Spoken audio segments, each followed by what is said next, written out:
কোরআন হাদিস যেখানে জোরে থাকে মানুষ, কোরআন হাদিস যেখানে, টিভি সিডি যেখানে, আমার নেতা তোমার নেতা, আল্লাহর আইন চাই, সৎ যোগ্য লোকের শাসন চাই, লিল্লাহে তাকবীর। আপনারা কি ভালো লোকের মেম্বার চেয়ারম্যান বানাবেন না চোর চুট্টার? জোরে বলে, এবার কথা বলা লাগবে। ভালো লোক চেয়ারম্যান হলে ভালো হবে না চোর চুট্টা হলে ভালো হবে? তাই চাচা রাগ করতেছেন? ঠান্ডা আচ্ছা তাকান। আল্লাহ রাব্বুল আলামিন তাই বললেন ইম্মাক্কান্নাহুম ফিল আরদ, 3 হরফে শর্ত দিয়ে দিলেন। এই যে রব্বুল আলামিন বললেন সংসদের ভিতরে 3 জন, এই যে সংসদের ভিতরে 300 এমপি চলে গেল।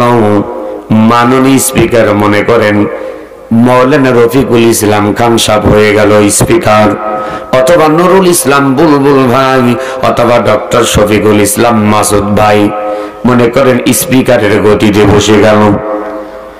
তিনি বললেন আগামী শুক্রবার থেকে জুমার নামাজ থেকে বাংলাদেশ মুসলমান কান্ট্রি অধিকাংশগুলোই আমরা মুসলিম, 5 ওয়াক্ত নামাজ জামাতে বাধ্যতামূলক পড়তে হবে।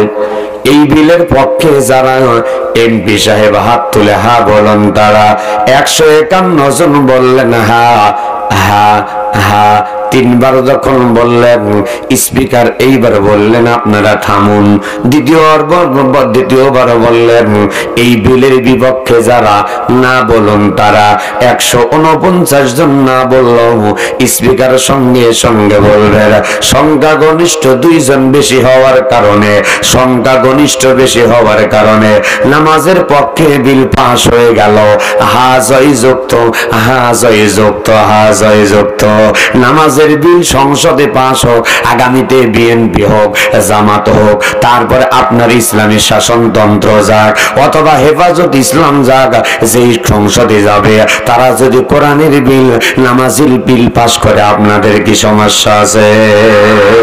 নামাজের বিলটা যখন পাস হয়ে যাবে 151 জন যখন বলবে হা হা হা, যখন বলবে স্পিকার বলবে হা জয় যুক্ত, হা জয় যুক্ত, হা জয় যুক্ত। একটা বার জোরে কি বলতে পারবেন মারহাবা?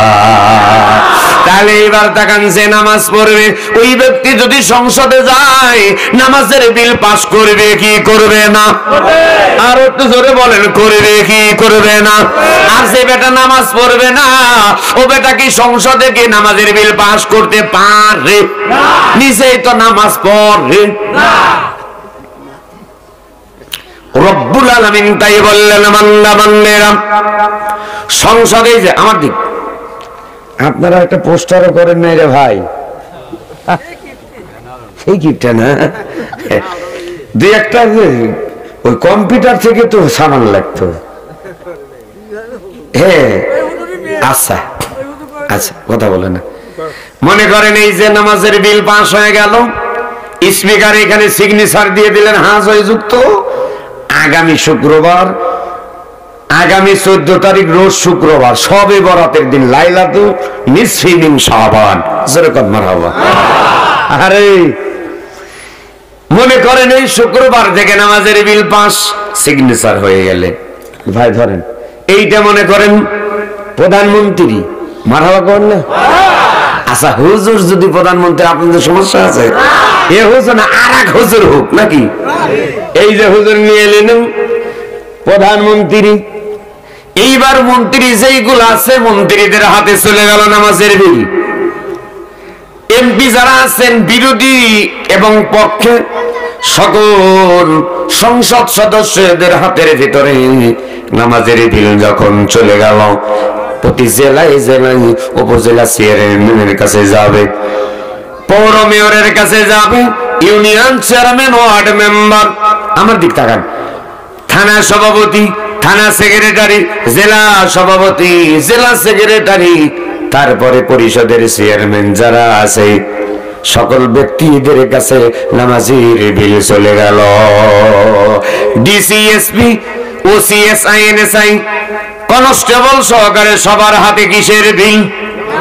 একসাথে নামাজের বিল। কিসের বিল? আলহামদুলিল্লাহ।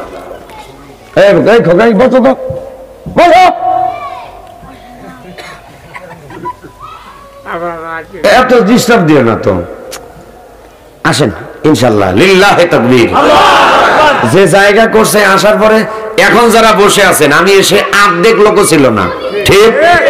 আলহামদুলিল্লাহ, তার হয়ে গেছে। আসেন, কোরআনের আয়াত ছাড়া আমি ওয়াজ করতে পারি না, কিন্তু বর্তমান প্রেক্ষাপট ছেড়ে দেওয়ার বক্তা নাটরি না। কার কলজে ধরলো আর কার কপালে ধরলো ওটা দেখার সময়, আরো জোরে সময়। চোরের খারাপ লাগবেই, আর বাড়িওয়ালা গারস্থ যারা, গারস্থদের মজা লাগবে, মজা। আল্লাহ রাব্বুল আলামিন তাহলে তাকান, নামাজের বিল পাস হয়ে গেল। আমরা যখন ওয়াজ করছি বক্তা হয়েছি হাসিনার আমল থেকে। আমি বক্তা হলাম হাসিনার আমলে, কত জায়গায় মাহফিল বন্ধ। আমি মিজানুর রহমান নাটোরিকে গুলির অর্ডার করা হলো। এই যে সাথিয়া হলুদ গম, এখানে কিন্তু কম কিছু হয় নাই, মেলা কিছু হয়ে গেছে ভাই। ঘুঘুদহ, তারপরে আপনার এই যে জোরগাছা না জোরদহ নাকি, জোরগাছা দাখিল মাদ্রাসা, পাশে চলে গেলেন উল্লাপাড়ায়। এই ইমাম হনুমান তো মারা গেছে 2014 সাল এপ্রিল মাসের 10 তারিখ। আর 10টা বছর আমি যাইতে পারি নাই, আমার যাইতে দেয় নাই তানবীর ইমাম এবং ওইখানকার এক চেয়ারম্যান মারা গেছে, উপজেলা চেয়ারম্যান, যার নাম হলো মারুফ বিন হাবিব। ইউনিয়ন চেয়ারম্যান হলো আফসার আলী। ওয়াজ আমার নেটেও আছে, দেখেন। অর্ডার হয়ে গেল। আমি বলেছিলাম তা'মুরুনা বিল মারুফ, সৎ কাজে আদেশ, ওয়া তানহাউনা আনিল মুনকার। আমিতে যে দল যাক, যে দলই যাক, অধিকাংশ মানুষই তো মুসলমান, কথা কয় না রে। খালেদা যে মুসলমান, তারেক জিয়া মুসলমান, মির্জা ফখরুল ইসলাম আলমগীর মুসলমান, আর জামাত ইসলাম যদি যায় তাহলে তো কোনো কথা থাকবে না। খাপের খাপ। আমি মোহাম্মদ মিজানুর রহমান, আমার ছেলের নাম হাবিবুল্লাহ, হাবিবুল্লাহর ভাই।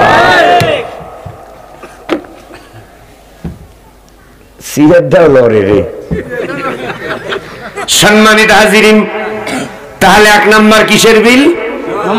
নামাজের বিল। 2 নম্বরে বিল পাস হবে আল্লাযীনা ইম্মাক্কান্নাহুম ফিল আরদ আকামাস সালাত। 2 নম্বর ওয়াতা যাকাত। জোরে বলেন আল্লাহু আকবার।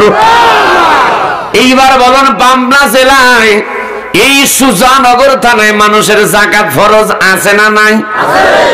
আমাদের দেশের অনেক হাজী সাহেবের টাকা আছে, যাকাত হলো 50 লাখ। কয় লাখ? 50 লাখ। যাকাত হলো 50 লাখ। 1 লক্ষ টাকার শাড়ি কেনে 27 রমজান, অর্থাৎ 26 তারিখ রাত্রি হয়ে যায় 27 রাত।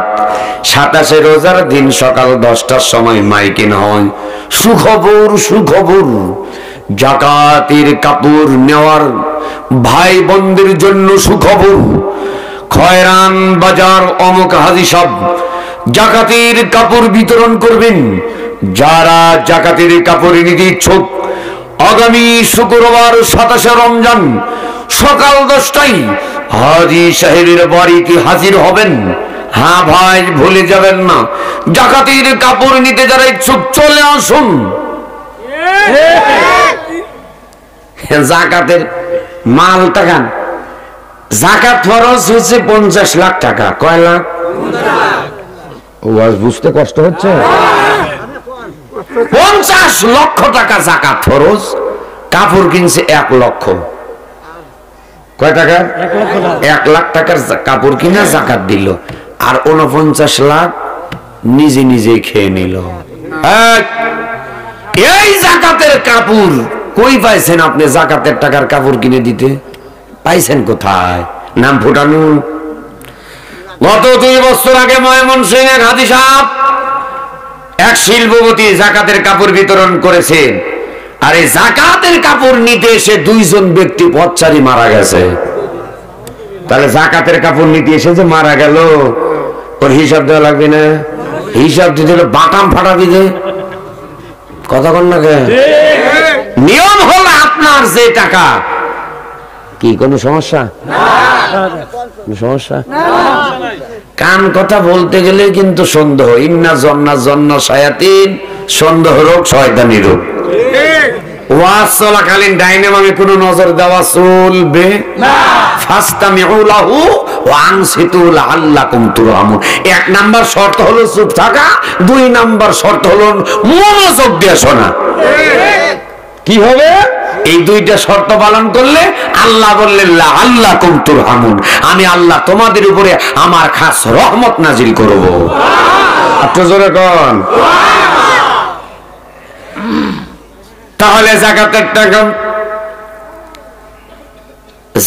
টাকা দিবেন, সেই টাকা দিয়ে শাড়ি কিনে যাকাত আপনি দিতে পারবেন না।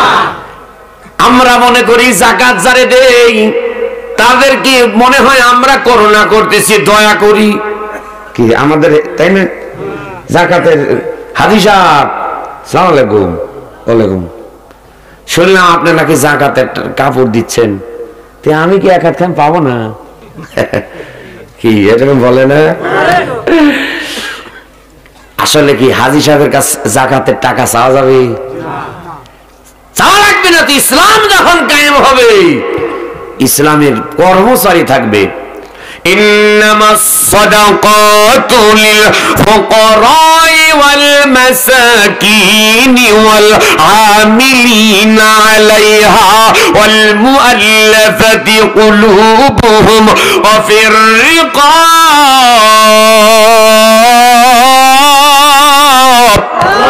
ওয়াল গারিমিনা ওয়া ফি সাবিলিল্লাহ।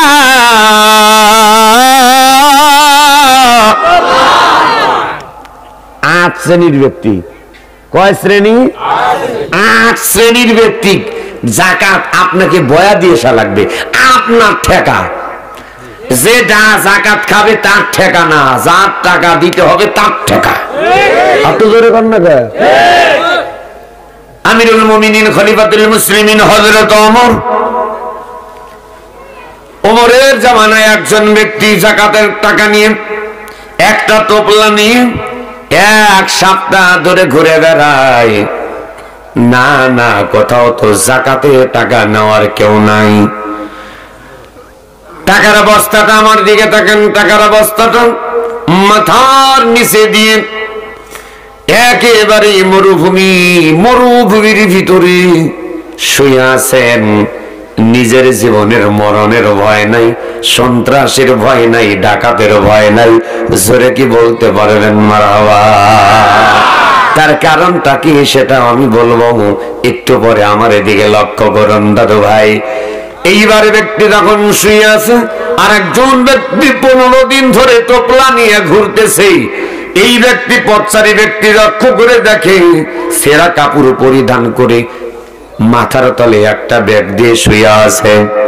পথচারী ব্যক্তি, আগন্তুক ব্যক্তি, হাতের ভিতর টাকার বস্তা আছে। তিনি আল্লাহর শুকরিয়া আদায় করে বলতেছেন আলহামদুলিল্লাহ।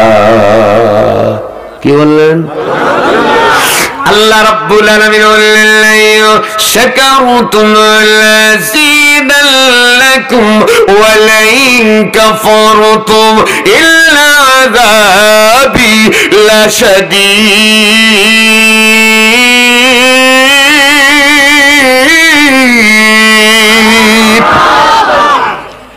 কোরআন ভালো লাগে তাই?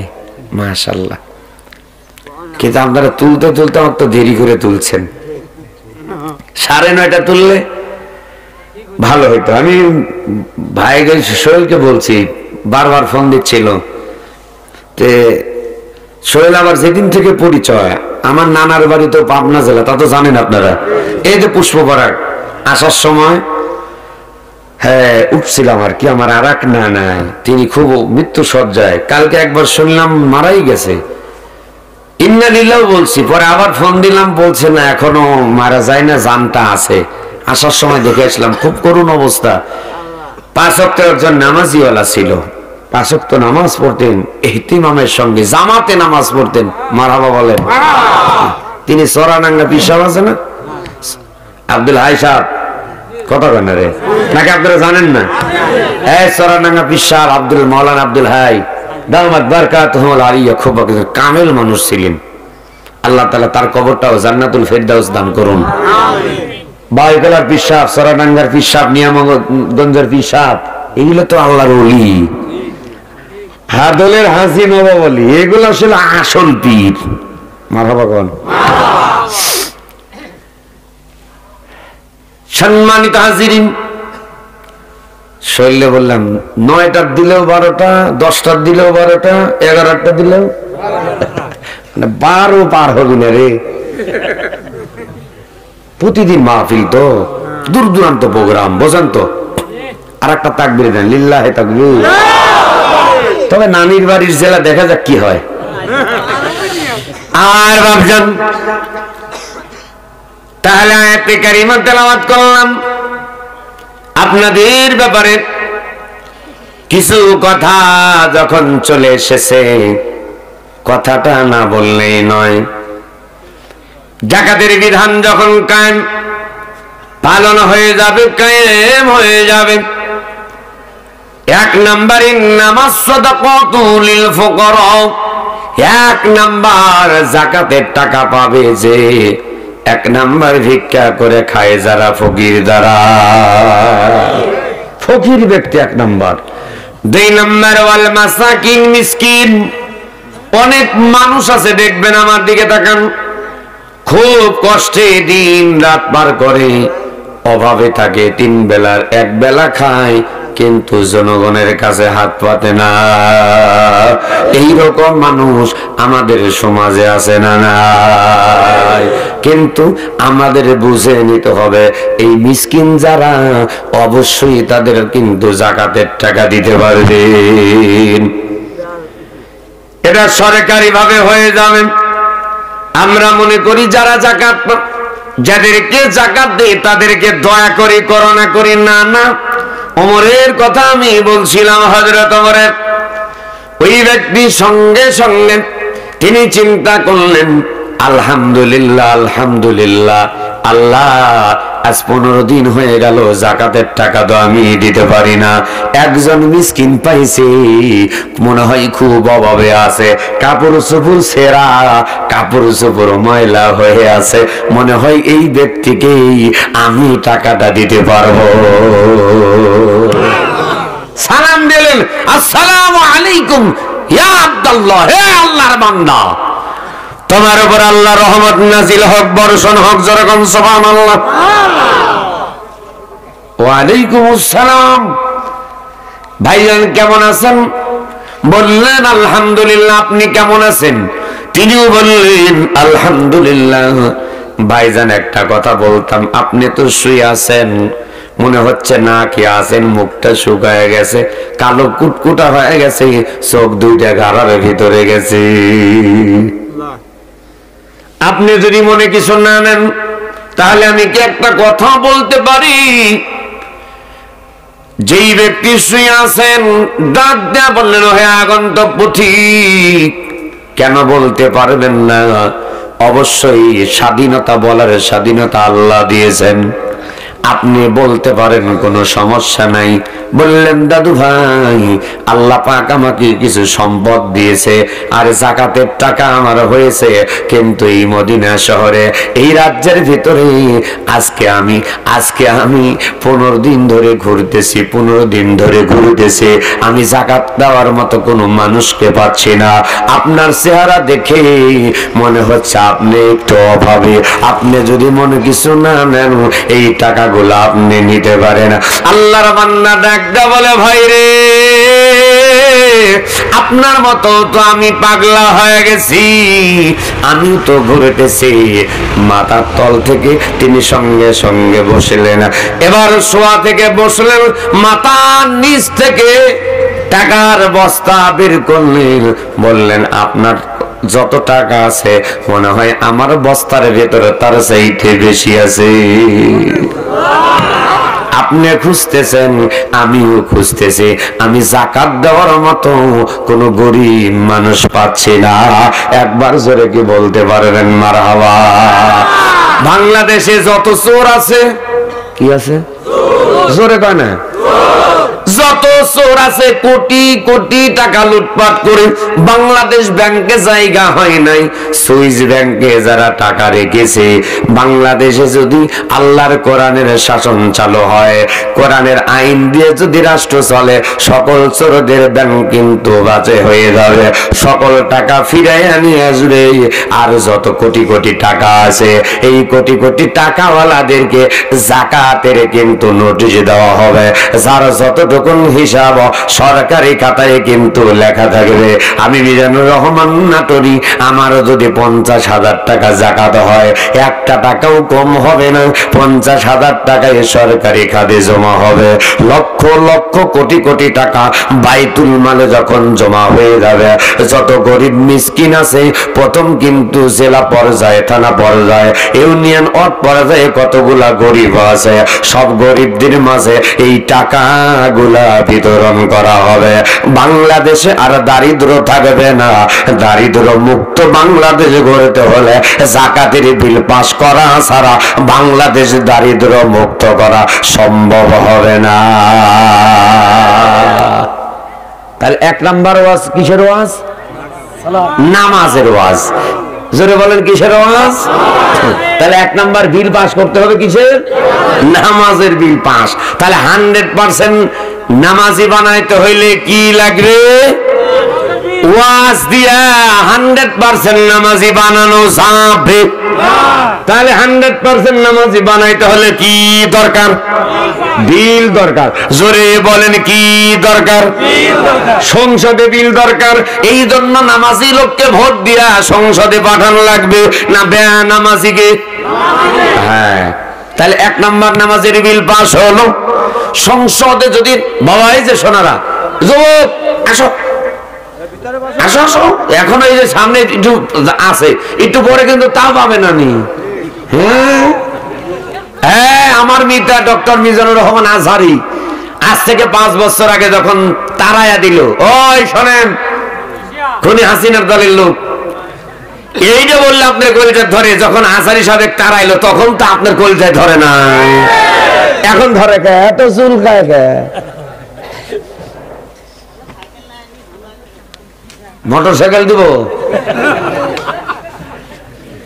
আজহারি সাহেব তিনি আসলেন, পাবনার সাথেই আসছিল, কি এই যে আমার সোহেল মাস্টার গেছিলেন সাথিয়া এক গোরস্থানে।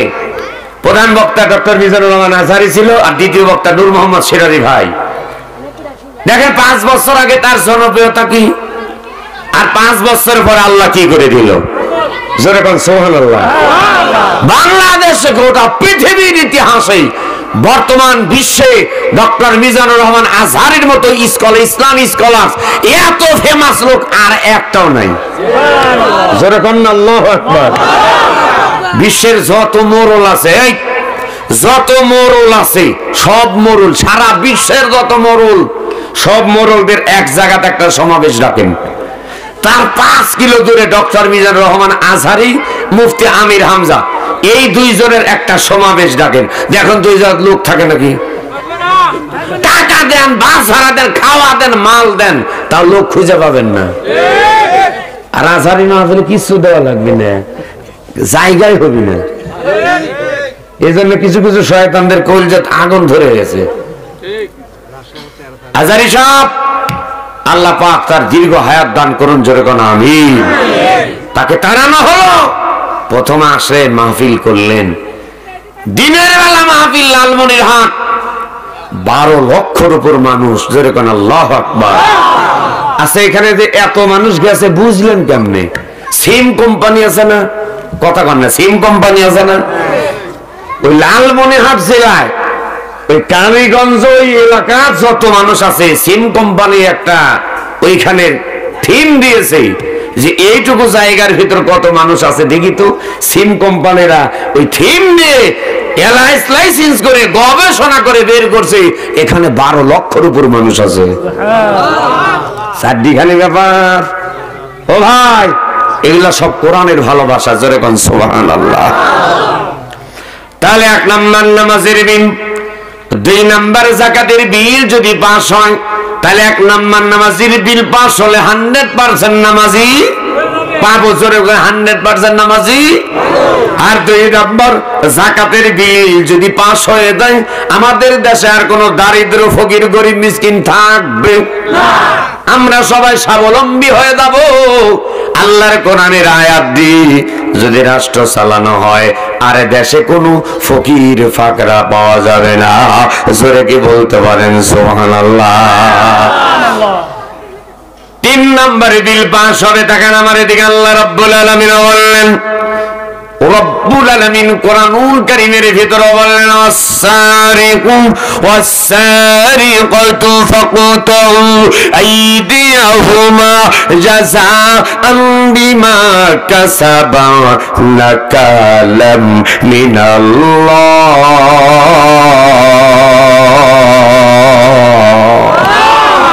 রব্বুল আলামিন বললেন, চোর হোক চুন্নি হোক, সে যদি চুরি করে আর যদি ধরা পড়ে যায় তাহলে আমি আল্লাহর বিধান তার হাত কেটে দাও। ঘোষণাকার এইভাবে, আমি বলবো ঘোষণাকার এইভাবে আল্লাহ। আল্লাহ 2 হাত তুলে 2 বার বলবেন, আমার আল্লাহ একজন, আপনাদের আল্লাহ কয়জন? একজন। 2 বার, আমার আল্লাহ একজন, আপনাদের আল্লাহ কয়জন? কুল হুয়াল্লাহু আহাদ আল্লাহুস সামাদ লাম ইয়ালিদ ওয়া লাম ইউলাদ ওয়া লাম ইয়াকুল লাহু কুফুয়ান আহাদ। কুল হুয়াল্লাহু আহাদ। হে রাসূল আপনি বলুন, কুল মানে বলুন আল্লাহু আহাদ, আমি আল্লাহ এক, অদ্বিতীয়, আমার কোনো শরীক, জোরে আমার কোনো শরীক লা শারীকা লাহু ওয়া বিযালিকা উমিরতু ওয়া আনা আউয়ালুল মুসলিমিন।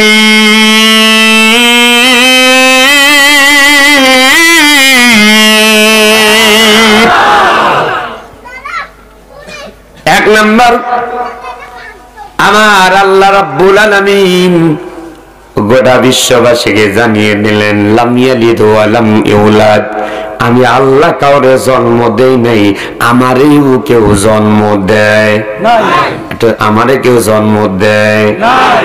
আমি আল্লাহর ছেলে নাই, মেয়ে নাই, আমি আল্লাহর বাপও নাই, মাও নাই।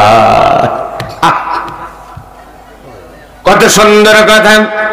সেই রব্বুল আলামিন বললেন, সংসদে 3 নম্বরে যখন চোর চুরি করলে হাত কেটে দাও, আপনি আজান হয়ে যাবে, আপনি ফলের দোকান, ফলের সুন্দর করে ঢাকা লাগবে না, আমার দিকে তাকান, সব রেখে নামাজের ভিতর ঢুকে যাবে স্বর্ণের দোকানদার। লক্ষ্য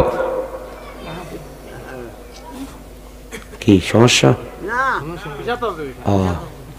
আচ্ছা ওটা হবি তো, প্রাকৃতিক এইগুলা বুঝেন না, তা কথা কওয়া লাগবে কে? জান নাই আই ভাই, সে একটা মানুষের চাই, আই ভাই দেখা লাগবে, তু আয়ও আছে ব্যয়ও আছে, কথা কন ঠিক না? এখন খাইলো হজম হলো না, তাড়াতাড়ি মার। কোথায় রে? তাড়াতাড়ি সুজনগর কমিউনিটি সেন্টার। ডাক্তার বললেন হবি না, আমার দ্বারা সম্ভব না, পাবনা সদরে যা। সদরে ঢুকতে করছে, আমার ডাক্তার নাই, রাজশাহী যাও, কতক্ষণ লাগে? এই জন্য প্রতিটি জিনিসের যে নিয়ম আছে, আল্লাহ তাআলা নিয়ম মাফিক যেন সকলকে সেই চলার তৌফিক দান করেন। সবাই বলুন আমিন। একান্ত আপনজনেরা, তাহলে 3 নম্বর আজান হবে, নামাজে যাবেন, ফলের দোকান, স্বর্ণের দোকান, যত দামি ব্যবসা করেন না কেন, তালা দেওয়া লাগবে না, তালা দেওয়া লাগবে না, আজান হয়ে গেছে, দোকান খুলে চলে যাবেন মসজিদে। তার কারণ দেশের ভিতরে চোর চুরি করলে হাত কেটে দাও ঘোষণা আছে, আইন আছে। এখন আপনি নামাজে যাবেন, চোর আসবে দেখবে, কিন্তু তাকাইলেও নিতে চাবে। একটু জোরে কোন চাবে? হাই রে, এত সুন্দর! এই রে রে, আমার বউটা কত সুন্দর ভালোবাসে স্বর্ণের গহনা, এর এত সুন্দর চেন খালি বড় লোকরাই পরে, আমরা গরিব পড়তে পারি না। আমার বউতে একটা চেন চেয়েছিল, দিতে পারি নাই। সিটি গোল্ডের চেন নিয়ে বলছিলাম, বউরে তুই আমার রানী, আমি তোর রাজা। এই যে পর দেখি তো তোরে কত সুন্দর লাগে। আজকে যখন দোকান পাইছি ফাঁকা, আজ আমারে কেউ বাদ দিতে পারবে না। চেনের দিকে গেছে, হাত দিবে, হঠাৎ করে মনে পড়ছে আমি না বাংলাদেশে কোরআনের রাষ্ট্রে আছি। আমি না কোরআনের রাষ্ট্রে আছি রে। তার মানে হইল কোরআনে আছে চোর চুরি করলে হাত কেটে দাও। আমি যদি এই স্বর্ণের চেনটা নেই, আর কেউ যদি আমারে দেখে ফেলে রে, তাহলে তো আমার হাত কাটা পড়বে। আর তারপরে আমি যতই টুপি মাথা দেই, যতই মুখে দাঁড়িয়ে রাখি, যতই জুব্বা গাই দিয়া হাজি রুমাল নিয়ে যায়, হাতটা যখন কাটা দেখবে সবাই বলবে এইটাই ছিল সাবেক চোর। না না না, আমি কারোর কাছে চোর পরিচয় দিতে পারবো না। ওই মুহূর্তে চোর আর স্বর্ণের দিকে লোভ নিবে না, সঙ্গে সঙ্গে বলবে তুমি জেন্দে এসেছ ইহদিনাস সিরাতাল মুস্তাকিম, সহজ সরল সঠিক পথ দিয়া চলো। আল্লাহ আমার রব, সে রবি আমার সজরে, আল্লাহ আমার রব, সে রবি আমার সব, দমে দমে তন মলে তারি অনুভব। জোরে কি বলতে পারবেন মারহাবা? তাহলে কোরআনের আইন যদি বাংলাদেশে যদি চোর চুরি করলে হাত কেটে দাও, এই আইন যদি পাস হয়ে যায়, বলুন তো দাদু ভাই, বাংলাদেশে কি আর কোনো চোর পাওয়া যাবে? তাহলে দেশটা কিন্তু এক নাম্বার 100% নামাজি হয়ে গেল, 100% মানুষ স্বাবলম্বী হয়ে যাবে, কোনো ফকির মিসকিন থাকবে না। 3 নাম্বার, বাংলাদেশে কোনো দুর্নীতিবাজ, কোনো চোরচুট্টা থাকবে না। আমার সোনার বাংলাদেশ কোরআনের আইন পাস হলে সোনার বাংলায় রূপান্তরিত হয়ে যাবে। একবার জোরে কি বলতে পারবেন মারহাবা? আল্লাহ রাব্বুল আলামিন বললেন, আম হাসিবতুম আন তাদখুলুল জান্নাতা ওয়া লাম্মা ইয়ালামিল্লাহুল্লাযীনা জাহাদু মিনকুম ওয়া ইয়ালামাস সাবিরিন। হায় হায়, এমন একটা কথা মনে পড়ে গেল, তাকান, চোখে কিন্তু পানি রাখতে পারবেন না বাপজান। ঈমান আছে যার, পরীক্ষা আছে তার, ঈমান নাই যার, পরীক্ষা নাই তার। এই গত 17 বছরে কত মানুষ আপনারা দেখেছেন, কালকের আগের দিন ফেসবুকে নাটোর শহরের সাবেক এমপি আলহাজ শফিকুল ইসলাম শিমুল, এই শিমুলের বাড়ি 5 আগস্টে যুবকেরা শেষ করে দিছে। তারপরে আবার জয় বাংলার স্লোগান যখন এসেছে, যুবকেরা চিন্তা করেছে কোনো না কোনো ঘামলা, এই জায়গার ঘামলা আছে। যুবকেরা তদন্ত করে দেখতে পেরেছে সাবেক এমপি শিমুল সাহেবের গুদাম ঘরের ভিতরে গোডাউনে 59 জনের কঙ্কাল পাওয়া গেছে। এইটা ওর খালাতো ভাইও না, মামাতো ভাইও না, ওদের বিরুদ্ধে ইসলামের পক্ষে জামাত বিএনপি যে আন্দোলন করছে, ওদের হাসিনা খুনি হাসিনার যে স্বৈরাচারী কর্মকাণ্ড, তাদের বিরুদ্ধে যারাই আন্দোলন করেছে, রাত্রি বেলায় গোপনে পুলিশ বাহিনী সেজে, সিআইডি পুলিশ সেজে, সাদা পোশাক পরিধান করে এই সমস্ত ব্যক্তিদেরকে ধরে এনে জবাই করে হত্যা করে তাদের গোডাউনের ভিতরে ফেলে রেখেছে। আমার দাদু ভাই, আলেমদেরকে আয়না ঘরে বন্দি করে রাখা হলো, জুলুমের উপর জুলুম, নির্যাতন সাহাবায়ে কেরামদের উপর যেমন হয়েছিল বাংলাদেশের আলেমদের উপর তেমন হয়েছিল। আরে ওলামায়ে কেরাম কোরআনের পক্ষে কথা বলার কারণে এখন কথা বলতেছে, কিন্তু কিছুদিন পর পর অসুস্থ হয়। এই যে ছোট্ট পুচকে বক্তা 26 বছর বয়স, যার নাম হলো রফিকুল ইসলাম মাদানী, হঠাৎ করে ওয়াজ করতে করতে সেদিন অসুস্থ হয়।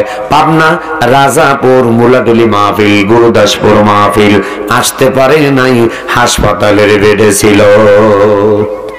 মুফতি আমির হামজা স্বাভাবিক হয় নাই, কথা বলতে বলতে মাঝে মাঝে অজ্ঞান হয়ে যায়, জ্ঞান থাকে না। কি বলে, চোখে কিচ্ছু দেখে না। 3টা বছর জেলের ভিতর যেমনি নির্যাতন করেছে, এটা কিন্তু স্বাভাবিক কোনো ব্যাপার না। আমার নবীজি মসজিদে নববীর ভিতরে ফজরের আযান হয়ে গেল, হযরত বিলাল ফজরের আযান দিয়ে দিলেন। সাহাবায়ে কেরাম কেউ কেউ সুন্নতে সালাত, সুন্নত নামাজ পড়ে মসজিদে এসেছে, আবার কেউ কেউ মসজিদে এসে ওযু করে সুন্নতে সালাত আদায় করে দিয়েছে। যাদের নামাজ হয়ে যাচ্ছে সুন্নত, বসে কোরআন তেলাওয়াত করতেছেন। আল্লাহর নবী বললেন, আফজালুল ইবাদাতি তিলাওয়াতিল কোরআন। পৃথিবীর ভিতরে নফল ইবাদতের ভিতরে উত্তম ইবাদত হলো কোরআনুল কারীম তেলাওয়াত করা।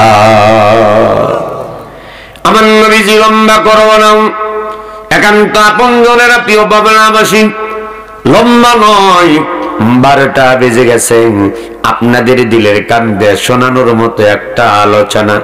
আমার নবীজি মসজিদ নববীর ভিতরে প্রবেশ করলেন। বারান্দার দিকে আমার নবী তাকালেন, একজন যুবক বসে আছে, হাতে ময়লা, পায়ে ময়লা, গায়ে ময়লা। নবী আমার যুবকের সামনে যখন চলে আসলেন, আল্লাহর নবীকে দেখে যুবকটা সঙ্গে সঙ্গে দাঁড়িয়ে গেল। একটা আবার জোরে কি বলতে পারবেন আল্লাহু আকবার?